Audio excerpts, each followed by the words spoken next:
ladies and gentlemen, and welcome to part 2 of episode 2 of the Before It Was Good podcast. I'm your host, Tom Roberts. This is technically episode 3, but episode 2 ran for so long that I've had to cut it into parts. Unfortunately, Jay later could not be here to re-record the intro, so I'm doing it solo for now, and possibly part 3 as well. Now, on this episode, we're going to get into a film, our favourite movie universes outside the MCU, and we're going to get into a very long and very in-depth debate. I say debate, but it's more of an argument between the two of us about 1994 in film, whether it was the greatest, whether it should even be considered the greatest. I believe it should. Jay believes it shouldn't. Where do you fall? Contact us on B4RWC at Gmail, or go to our Facebook page, facebook.com/the Before It Was Good podcast, all one word, or hit me up on Twitter at Tom_Dom89. That's TOMDOM89, underscore in the middle of the words. And what do you say we kick off the show? Welcome. Welcome. Welcome. Welcome. Welcome. Welcome.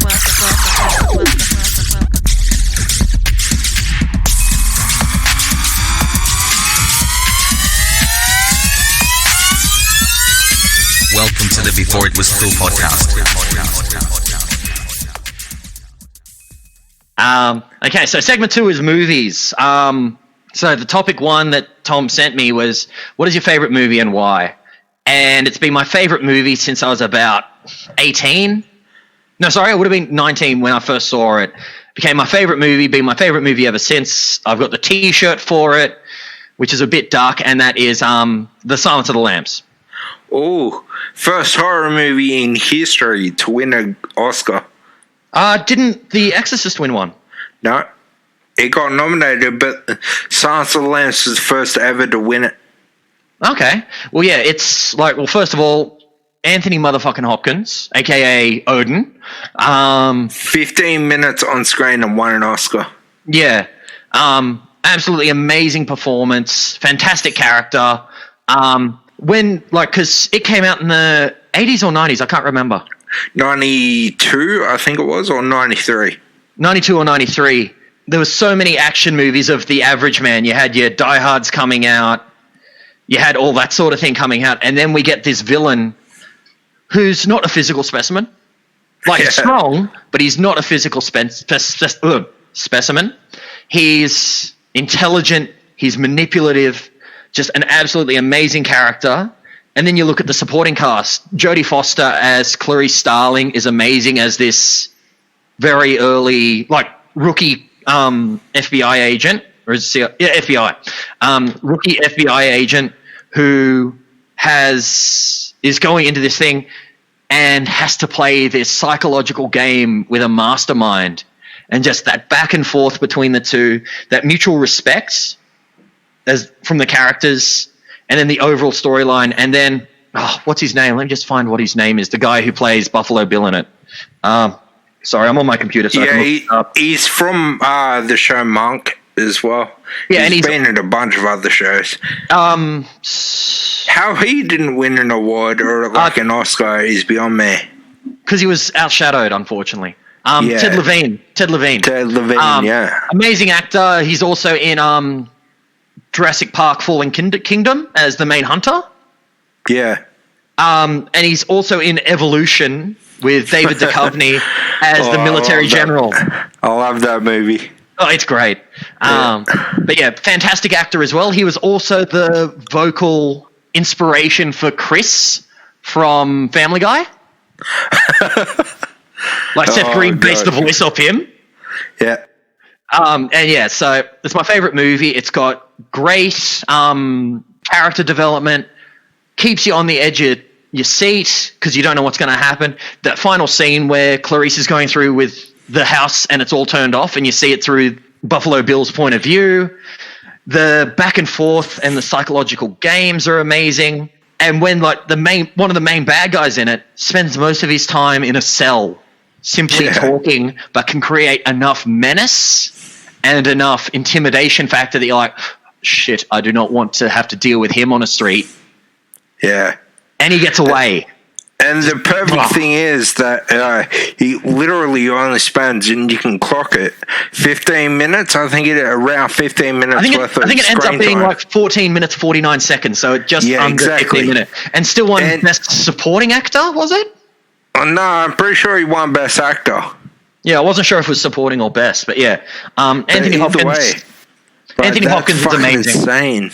That put Anthony Hopkins in my top 5 all-time actors list just for doing that role. Well, like, have you admittedly then watching and then Red Dragon was still great. Yeah. Hannibal was I didn't like how they changed the characters, but Red Dragon was still amazing. But then have you also seen Right? It's him as an exorcist. No. Check it out. Fantastic movie. He's an exorcist who takes in another priest who's starting to lose his faith. And then as an exorcist, he starts getting possessed. Yeah. And amazing movie. Check it out if you haven't seen it. If you like Anthony Hopkins, if you don't, stop listening to the podcast that I'm on. You are not worthy. Come on, he's like one of the true nice guys in Hollywood. Him and Keanu Reeves, everyone has to like him. Yeah, and one other thing that's actually really interesting, and I don't know if this was just like Facebook bullshit, but an article I read on there is that he was diagnosed with autism. Yeah, I actually heard it was one of his grandchildren. Well, no, him himself, and his whole thing is, so a lot of things with people with autism is that they will stim, and his is rubbing his hands. And that his main fixation is human behavior and being able to mimic that and peruse that. And he used that as an ability as a kid so that people didn't think he was weird and just so he could fit in. But now he uses it as an actor to an amazing capacity. Yeah, well, yeah, like the whole Hannibal thing is that he's a monster that doesn't know how to interact with people other than eating them.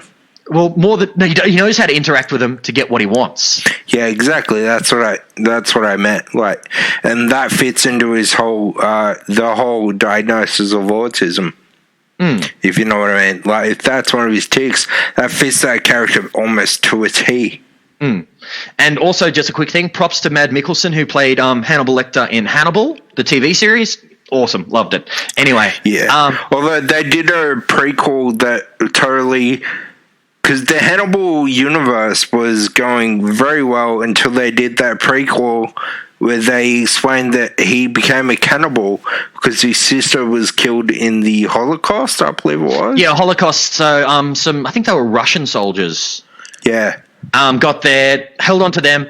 They ate her just to try and survive, but also fed her to him. He didn't know that until later on, and in the process, he was hunting down all the people that killed his sister and started to taste them as well. Yeah. See, I didn't like that. I preferred Hannibal to have this ambiguous background.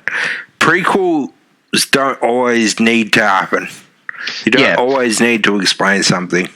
They can give you some good stuff. Like, for example, they gave us things like Ewan McGregor as Obi-Wan Kenobi, gave us Darth Maul, Count Dooku. But then they gave you things like the Anakin character who was just a whiny brat. They gave you Jar Jar Binks. I don't need to go into that one any further. Yeah. Like, just there's prequels have their place, and I do believe they do contribute something. Yeah, just sometimes they do. When they're done right. And a lot of the times they just do not need to have ever happened. Exactly. Yeah. What was your favorite movie and why? My favorite movie is an oldie but a classic. And I want to point out before I mention this, my daughter's name is Amelia Violet and my son's name is Augustus. Charlie and the Chocolate Factory. No, Willy Wonka and the Chocolate Factory. Oh, what, you don't like the Johnny Depp version? Charlie and Chocolate Factory is the Johnny Depp version. So which one's the one you like? Willy Wonka, the original. Because I know it's not accurate to the book or whatever, but to me, it's just a far superior film. And that tunnel scene where they're on the boat is the greatest horror flick in the history of horror. I will give props to that moment. Like, I'm not the biggest fan of said movie, but I do understand it. Gene Wilder's amazing. I can never deny that. I can see why a lot of people love it. It's not one that I love, but there's a lot of movies that a lot of people love that I don't enjoy.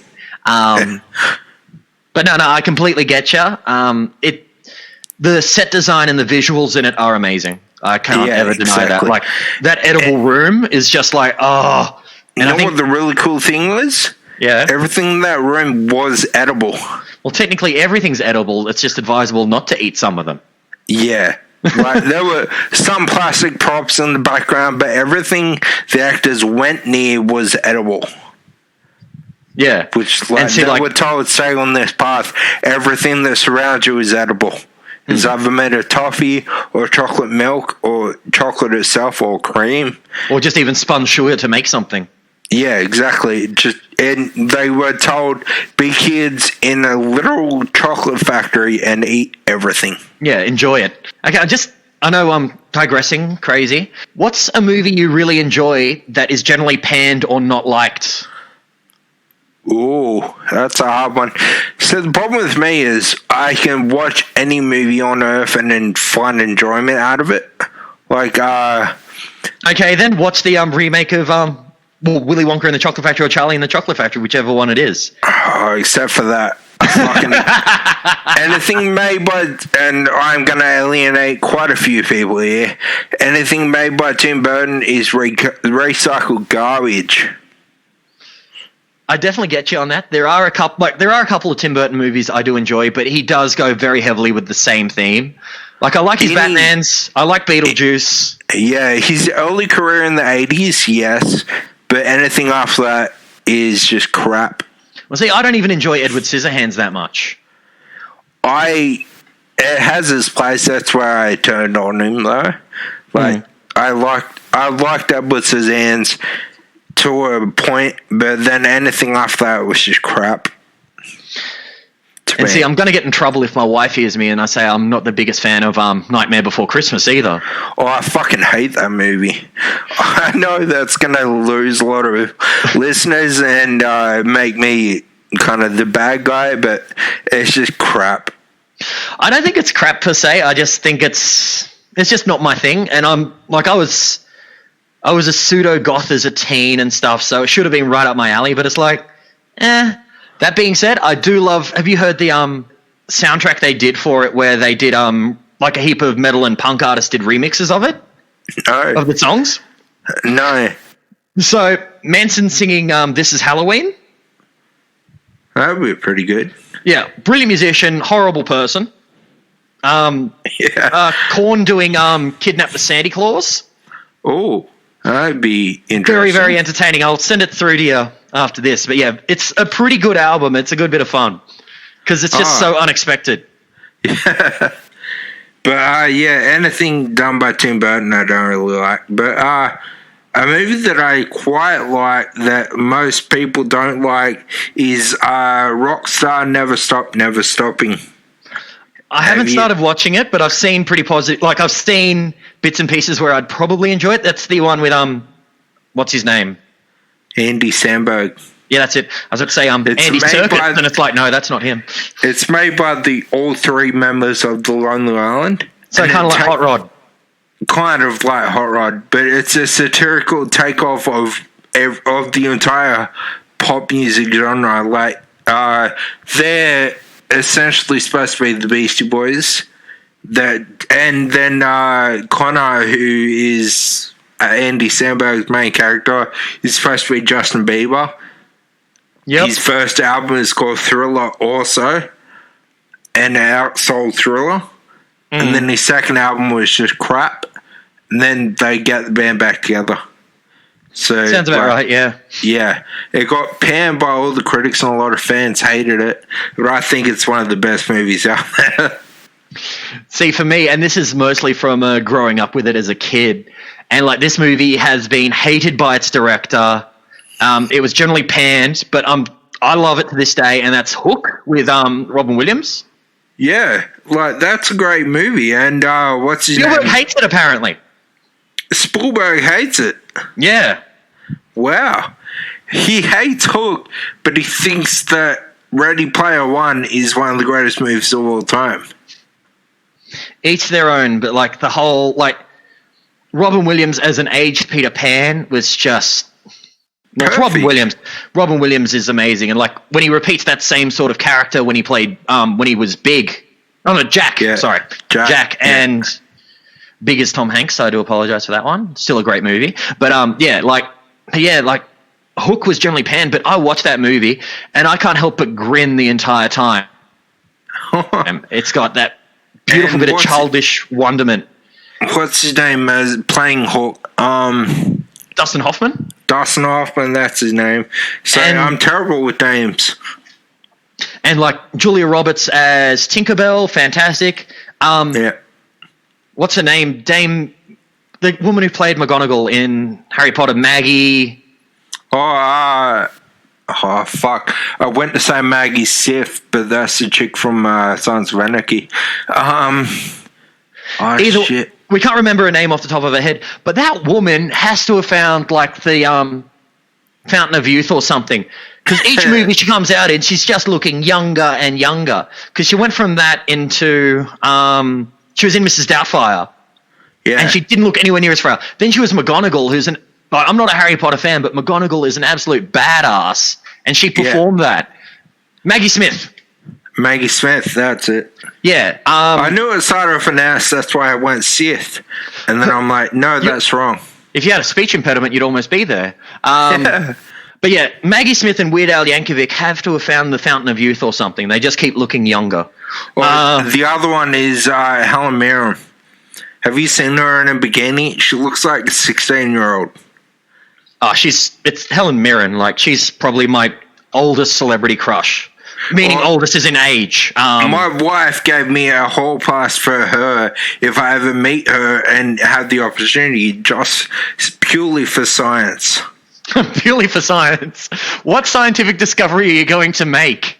I don't know, but I'm going to find out. I want to know what your hypothesis is. On a future thing, you have to send me like your hypothesis or something of your scientific discovery.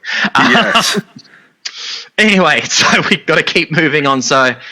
your second topic was outside of the MCU, who has the best cinematic universe? And guess what? I'm going to start this with a tangent. So I was watching a thing the other day. So, actually, I'll give you the answer and then I'll go on the tangent. I love the viewer skewerverse, which is the Kevin Smith Clerks universe. Yeah. Also known as the Jay and Silent Bob universe. But the funny thing is, that cinematic universe is actually a part of the MCU. Really? How so? So I watched this theory online, and Kevin Smith was showing it, and it was fantastic. So in Mallrats, Stan Lee makes an appearance. Yeah. Then in Captain Marvel, Stan Lee is on a bus reading the Mallrats script. Oh, shit. The coin drops. Holy crap. So, yeah, I am looking forward to a day where, like, they're doing, like, let's just use Spider-Man as an example. He's chasing some criminals down an alleyway, and someone superpowered comes out, and Spider-Man starts getting beat. And we just hear, like, snooch motherfucking booches, and there's Jay and Silent Bob helping Spider-Man out. I would mark out something chronic. I would be giggling for hours. I would be clapping in the middle of the theater like a 60-year-old. That means, though, if the Jay and Silent Bobs are part of the MCU... Want Man and Chronic? No. Scream is part of the MCU as well. Yep, by extension. And also, I'd love to see Mark Hamill come in as Cockknocker. Oh, god damn. That would be good. I on a tangent, I cannot wait for the now that you bring up Mark Hamill, the What If animated series to come out, because in the What If animated series they can do the thing I've been waiting for since Disney bought Marvel, and since Disney bought Star Wars in the Star Wars MCU crossover. They've done it in the comics, and it worked, but I want to see it on a screen. It has potential, but it also has huge potential to disappoint. Oh, yeah. Fuck yeah. Anything that big, of course, does. But at the same time, if anyone's going to do it, it's going to be them. See, I'd like to specify, like with that, make it Guardians of the Galaxy traveling around with Han Solo and Chewie. Yeah. Well, like, it's a crossover. You can literally do whatever you want. Have Thanos fight Darth Vader. Because the fans have always argued who's the best villain in the history of film, Thanos or Darth Vader. Best villain's Vader, but most powerful is a different story, and the fight would be interesting. The fight would be interesting because Thanos wouldn't be able to use his power, like his strength. Because all Darth Vader would have to do is stand 10 feet away and choke him. Also depends, is this Thanos with the stones or not? See, that's another basket altogether. Because technically, Vader could just hold his fingers open with the Force. Mm. So he could absolutely. never click. But then, just another thing to add to that, are we also including military might? And I'd say Thanos would win there because his soldiers can actually hit things that aren't Ewoks. And then you've got all of Thanos' generals, which also are part of his power. Yeah, true. Whereas Vader has the Emperor as a boss, can bring in Boba Fett, who, like, skilled warrior, can't deal with the amount that he'd be dealing with. But yeah. Anyway, sorry, I was cutting you off there. No, I agree with you, man. Like, it has its problems, it has its issues, but at the same time would be great. It'd be very entertaining, and just the cartoon explosions alone could be awesome. Exactly. Because, like, What If is totally animated, so you don't have to worry about James Earl Jones being at, like, 140 years old. You don't have to worry about Mark Hamill being, like, 89 or whatever he is. You don't have to worry about, what's his name, Han Solo being, like, 3,000 years old. You don't and have hating to worry Star Wars. Yeah, you don't have to worry about the fact that the guy that played Chewbacca died. You don't have to worry about all that stuff. Or all the others that have died. Yeah. We'll see C-3PO and the guy that played Vader. 3PO's still alive. Oh, Isn't he? no, R2-D2 R2's died. dead. R2's dead. Leia's dead. Yeah. The body actor for Vader. The body actor for Chewie. He actually did the voice, then it got altered. If you've ever watched the award scene from A New Hope without the sound effects and the music, oh God, you laugh, because he actually does the roar for Chewie, but then it gets altered. Like, seriously, I'll send that to you as well. It is so funny. Like, you will actively, like, piss yourself laughing, more so than your usual piss yourself. Okay, but yeah, I'll say the Viewer Skewerverse. That's probably my favorite outside of the MCU. It can expand so far. And I love Jay and Silent Bob. I think they're both great characters. Very entertaining. I love Dogma. Dogma's an amazing movie. The others are all good, like Clerks, Mallrats, Jay and Silent Bob Strikes Back. Still have some love for them. But yeah, Dogma's... I love that movie. That also explains how in the Jay and Silent Bob reboot, have you seen it yet? I haven't seen it yet, no. So okay, so I won't finish that thought because it would have given a spoiler away. But my favorite cinematic universe outside the MCU, I was tempted to say the Star Wars, but that's kind of a gimme. So was I. Like, it was so tempting, but then again, some of the recent Star Wars have kind of let that down.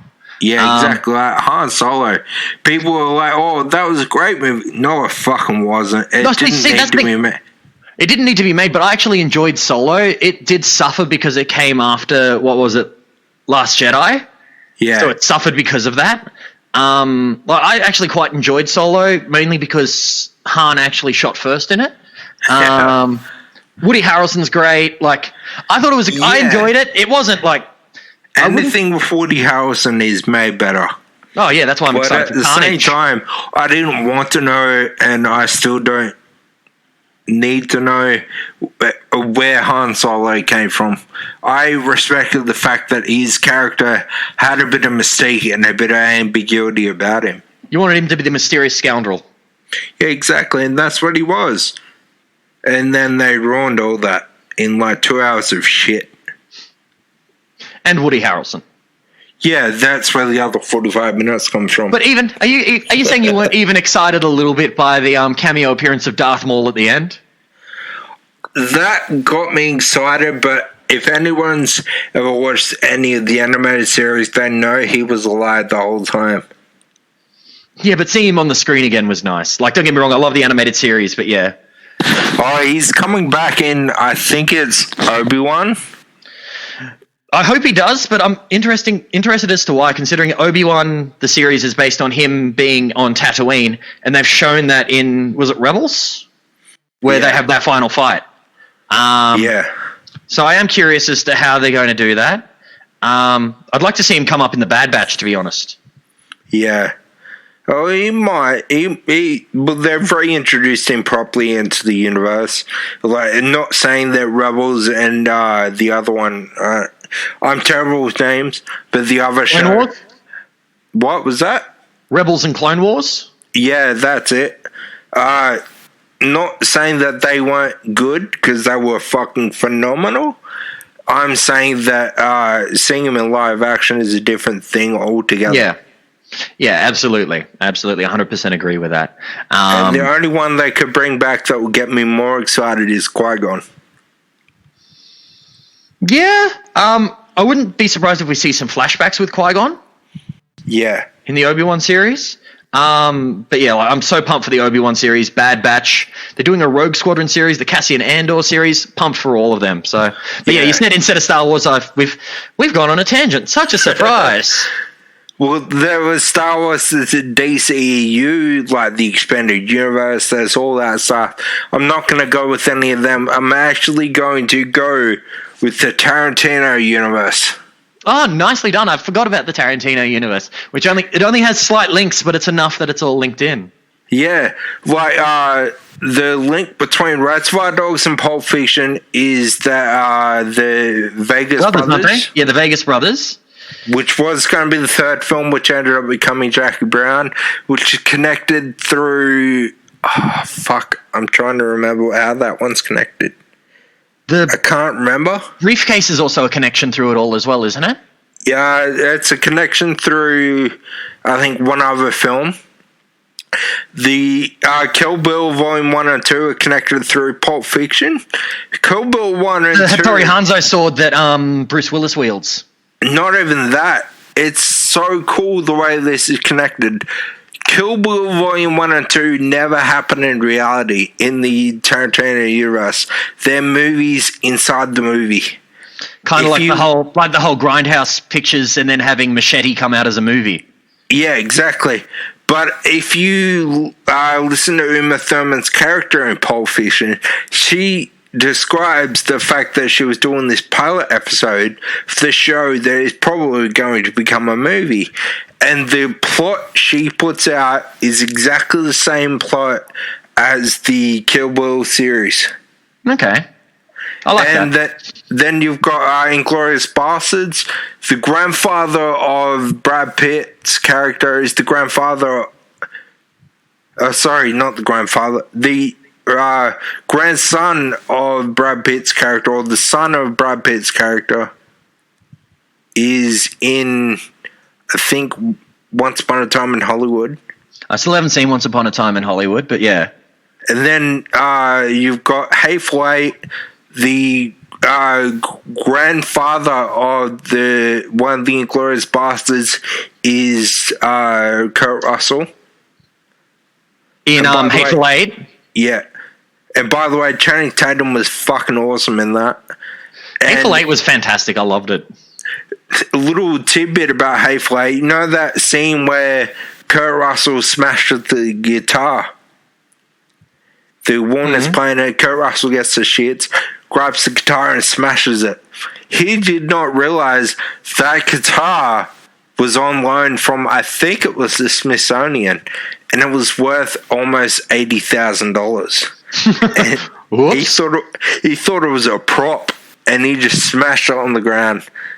And he was like, "Oh fuck!" When Tarantino got cut, he goes, "You realize you just broke like a priceless piece of priceless history. Heirloom, effectively historical heirloom." And he was like, "Oh shit!" But yeah, the way it's connected is so intricate and so amazing to me that it's just, yeah, I would have to put that up there as my favorite universe.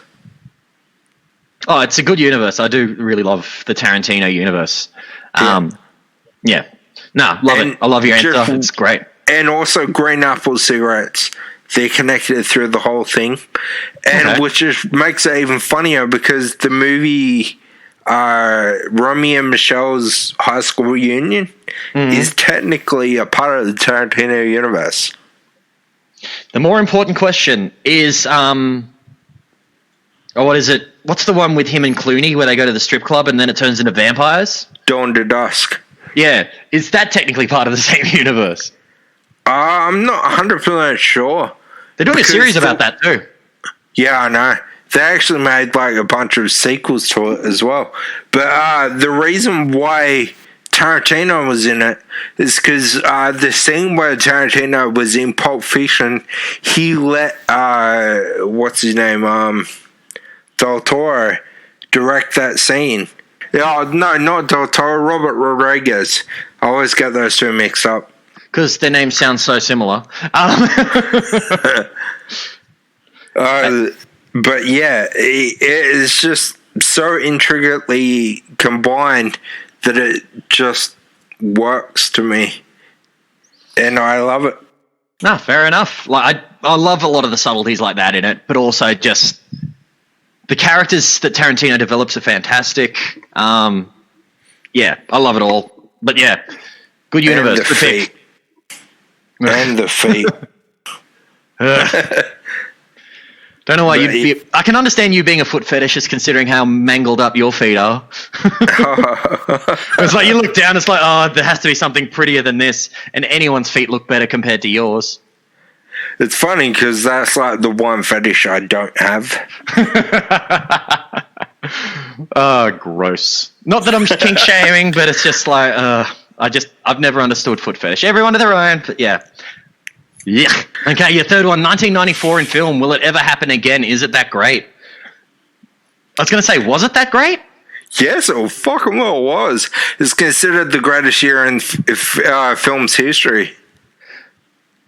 I'm sorry, like, yes, it was a consistently good year, but would I say it's the greatest? Like, I was doing a bit of research into this one, and let me just quickly get it up, what I was researching. 1994 movies, and let's just go so here's some examples of things that really didn't need to happen in 1994, and when everyone says it's the greatest era in movies, then there's these. So the next Karate Kid, just straight year. Yeah, the next Karate Kid was there. Yeah, fair enough. That didn't need to happen, but it introduced the world. Wes Craven's New Nightmare. Okay, that was good. It was a good movie, don't get me wrong, but the Freddy Krueger horse had not only been beaten to death, it had been beaten into, like, rebirth, like a phoenix, like it had been hit so hard. That was the point in the movie. It was meta. Like, the new Nightmare it was meta, but... him into reality. Oh, yeah. So other movies. Baby's Day Out. That was great. Don't tell me that wasn't great. That was a great movie. The Little Rascals. That was awesome, dude. It's enjoyable, but would I say it's amongst, like, the best year ever for movies? No. Easily. The Street Fighter movie. Okay, you got me there. Mary Shelley's Frankenstein. That was awesome. It wasn't awesome. It was very average at best. Robert De Niro as Frankenstein was fucking awesome. Like, don't get me wrong, there are some amazing movies in here. Clerks, as I said before, for the viewer skewerverse. Yeah, exactly. There's also things like Nell. If people haven't seen Nell, amazing movie. Yes. The The Mask, The Crow, The Shawshank Redemption, Speed to a lesser degree, Natural Born Killers, yes. Wait. Did you just say Speed to a lesser degree? Speed is average at best. It's just a generic 90s action movie. Speed was so good that it still gets referenced to this day. Yeah, because it had an original enough concept and enough one-liners that it could do that. Then it makes it not a generic action movie if it had an original concept. Okay, let me rephrase, sorry. Plus, it introduced the world to Sandy B. Yeah, and to be honest, Sandra Bullock hasn't done much else recently. Like, she had what? She won an Oscar!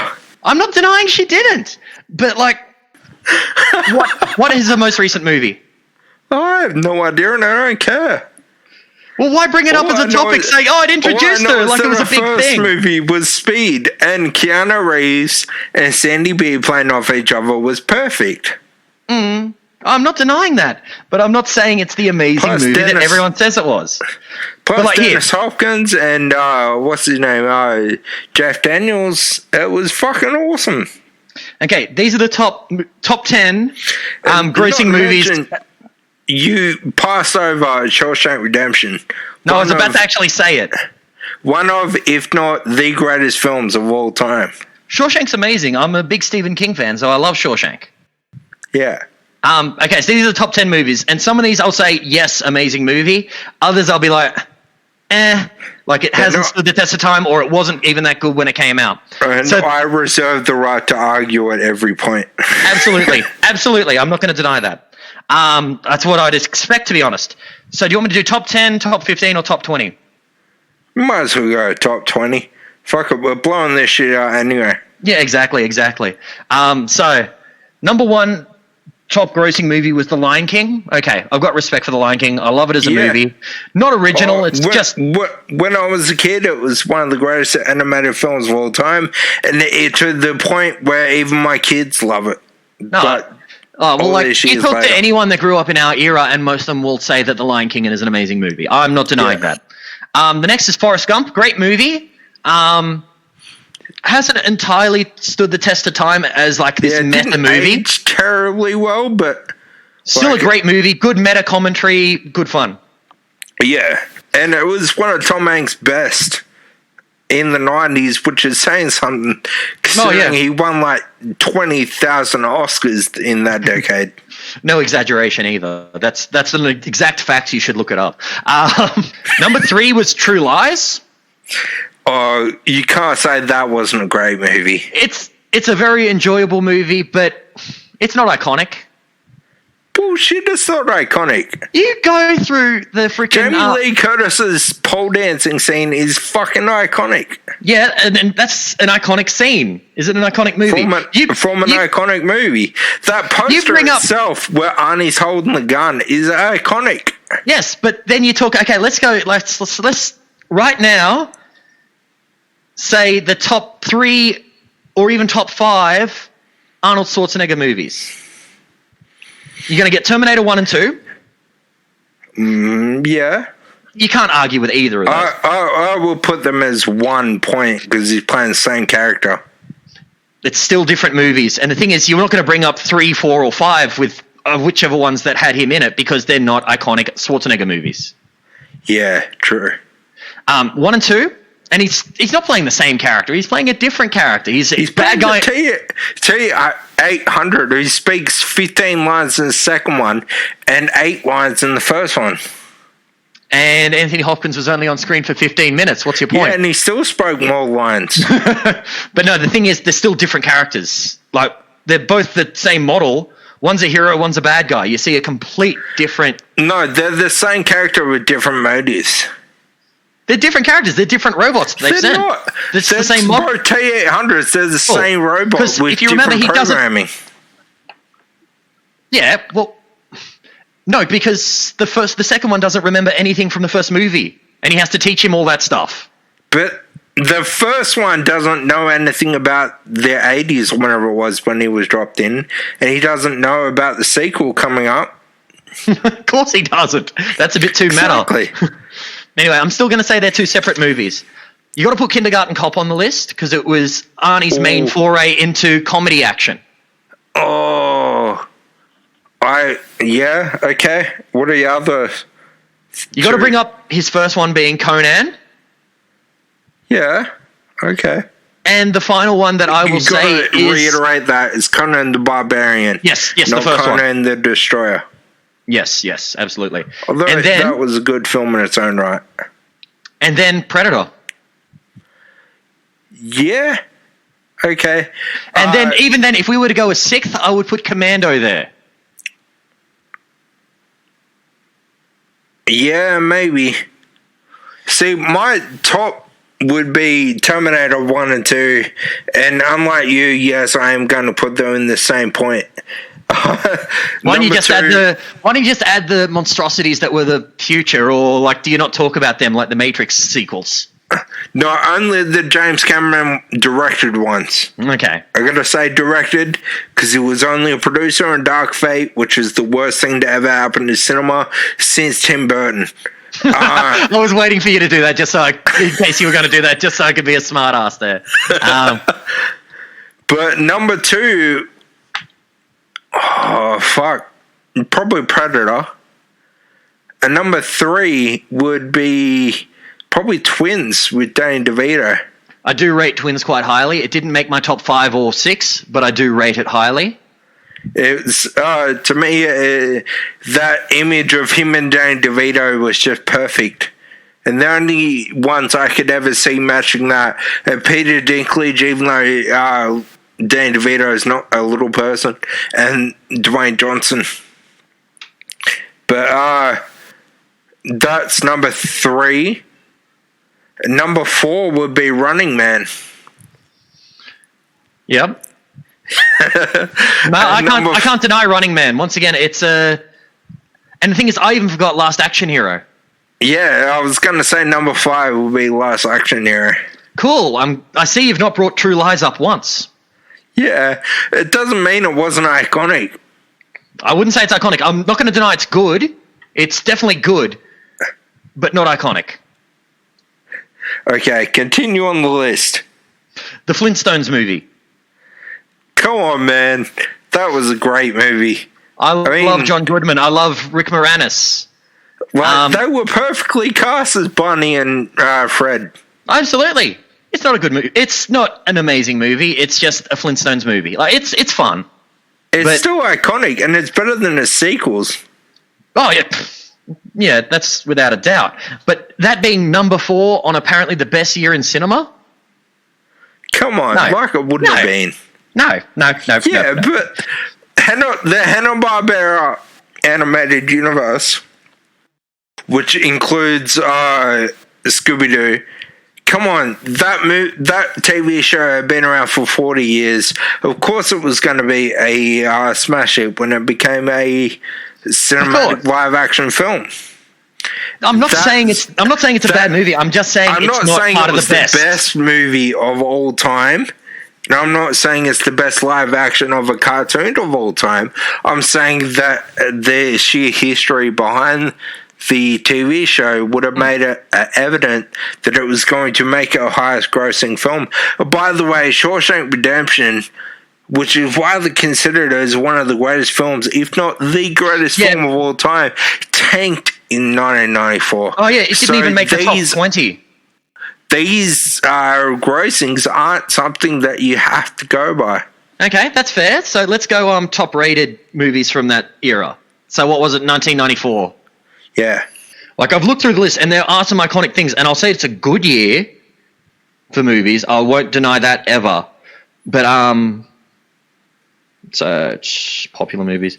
Best movies of 1994. So, Forrest Gump, as we've said, amazing. Shawshank, amazing. Pulp Fiction, amazing. Lion King, amazing. To Live. Don't know To Live? No, I don't know that one. Leon the Professional. Yeah. Don't know it. I wouldn't be able to judge. Clerks is after that. I do love Clerks. Yeah. 4 Weddings and a Funeral. Come on, man. You're so skeptical. That movie, for what it was great. It's enjoyable, but as I said, part of the greatest? No. Interview with a Vampire? Interview with the Vampire, sorry.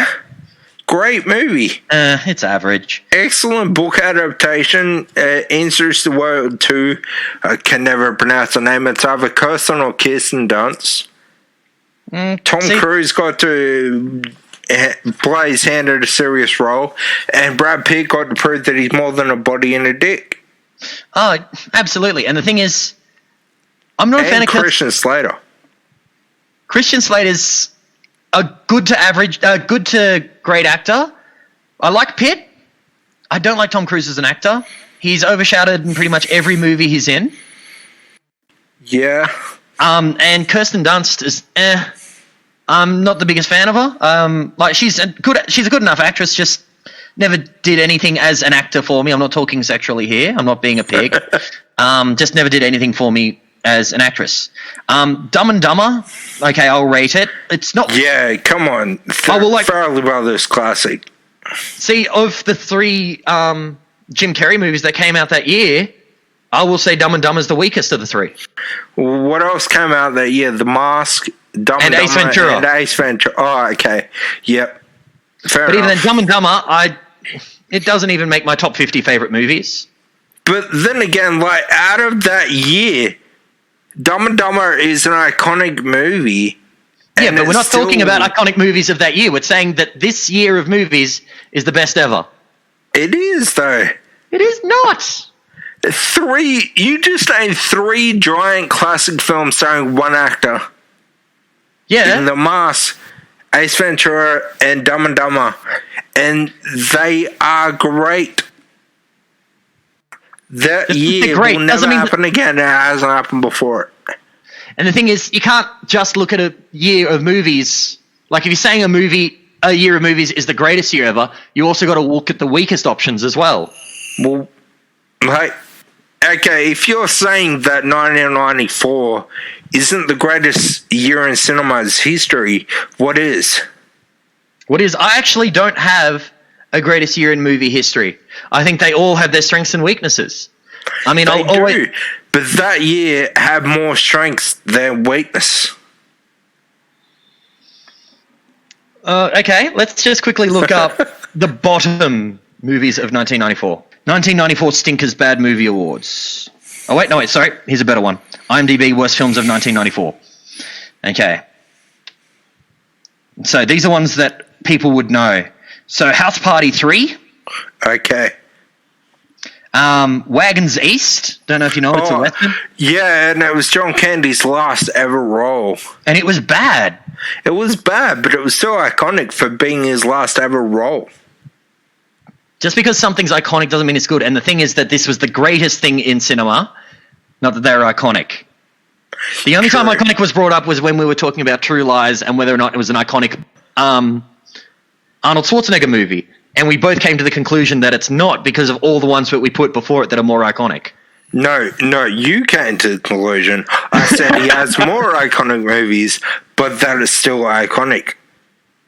And it's still agree a great to disagree. movie. We'll agree to... Oh, I'm not saying it's not a great movie. It's just not an iconic one. But anyway, agree to disagree. So Getting Even with Dad. Come on, man. The Specialist. I'm not sure which one that is. The Specialist, Sylvester Stallone and Sharon Stone. Oh, yeah. It was all right. In the Army Now with Pauly Shore. Oh, come on. That was great. No. It really wasn't.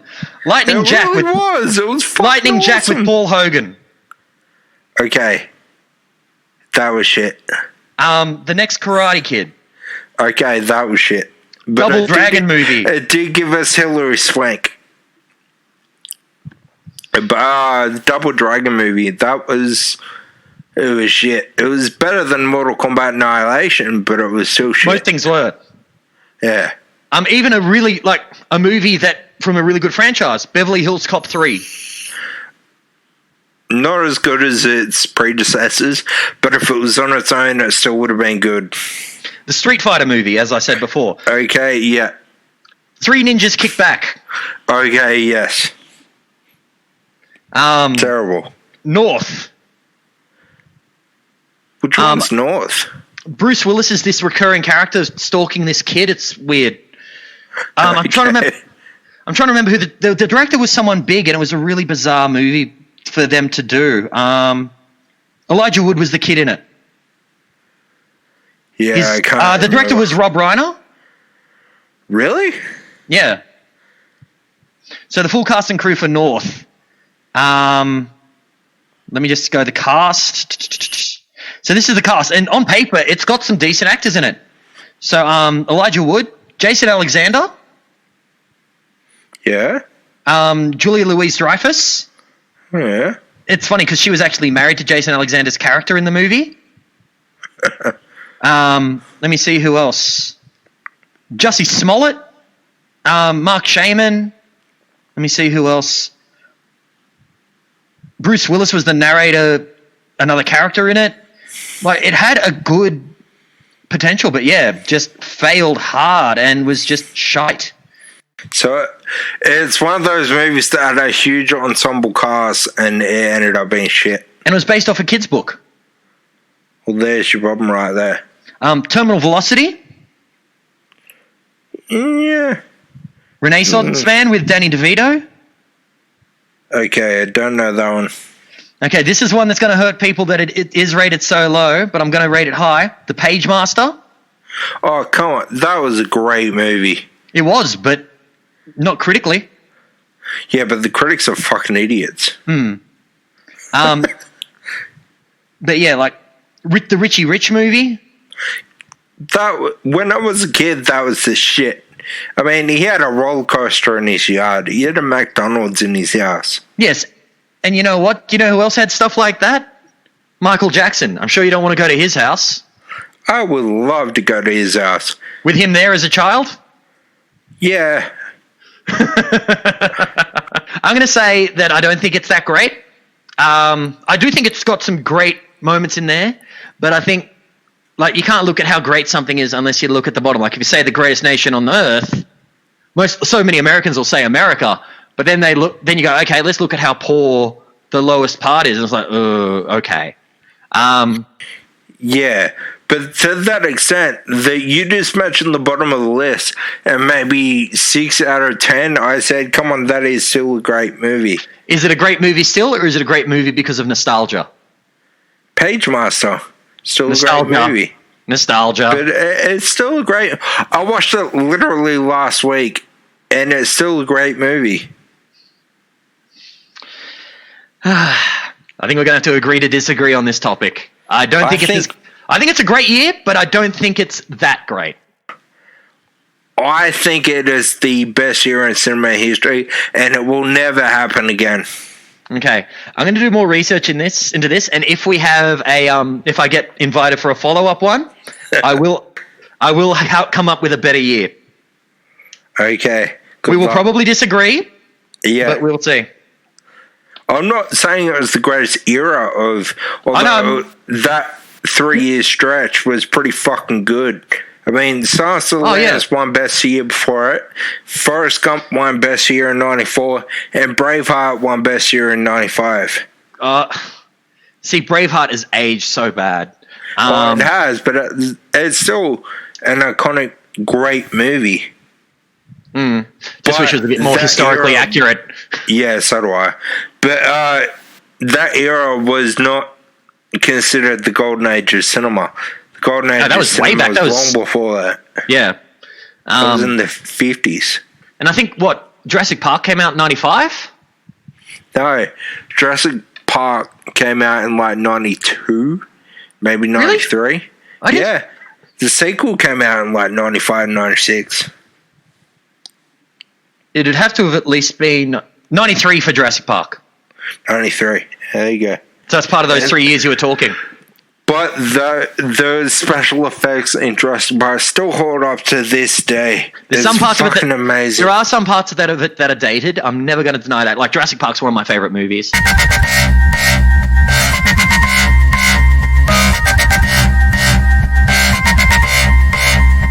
And that concludes episode 2 to part 2 of the Jay Later series. There will be part 3 coming next week. Do you agree with Jay that 1994 in film is overrated, or do you agree with me that it is one of the greatest years for film ever, or the greatest film year ever? If you, whatever side of the fence you fall on, comment on one of the posts about the episode. Send us an email at beforeiwc@gmail.com, or send me a tweet, Tom_Dom89, that's TOM_DOM89, or like get in contact with us through Facebook, facebook.com/the Before It Was Cool podcast, all one word. Now, next week we're going to be talking about all comedy. It's going to be a shorter episode than these last two episodes. They ran for around an hour each. Third episode is going to run significantly shorter than that. It will be around 40 minutes. And yeah. So I've been Tom Roberts, your general host, and for Jay Later, I'd like to say thank you for listening. Like, share, and subscribe. Tell your friends about the podcast, and yeah, goodbye. See you later.